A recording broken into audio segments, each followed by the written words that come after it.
रामायण की कहानी रावण के 10 सिर का रहस्य। रावण के बारे में हर कोई जानता है।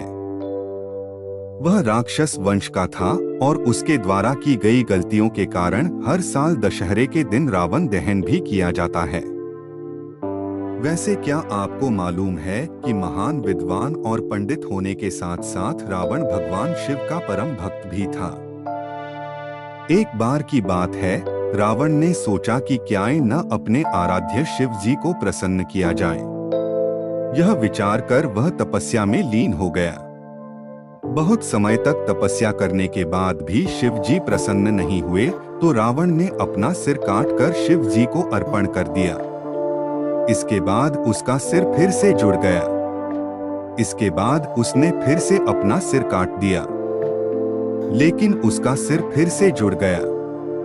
इस तरह एक एक करके उसने 10 बार अपना सिर काटा और हर बार उसका सिर जुड़ जाता।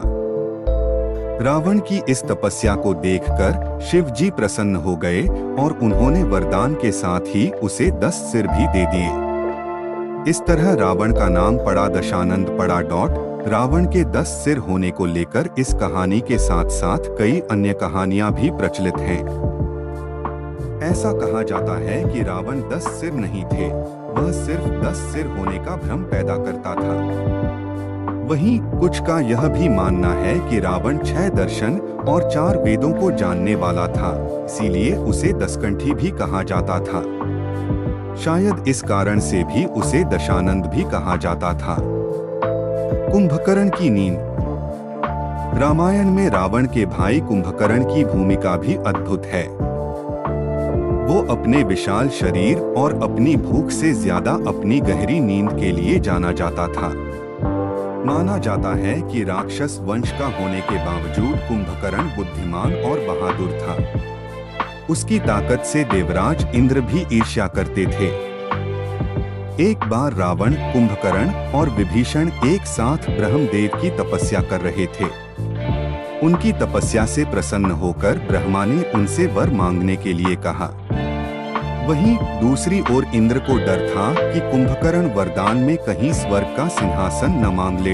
इस बात से डरकर इंद्र ने मां सरस्वती से कुंभकर्ण के वरदान के बारे में अपनी चिंता व्यक्त की। मां सरस्वती ने कुंभकर्ण की जीभ बांध दी, जिससे कुंभकर्ण के मुख से इंद्रासन की जगह निंद्रासन निकल गया।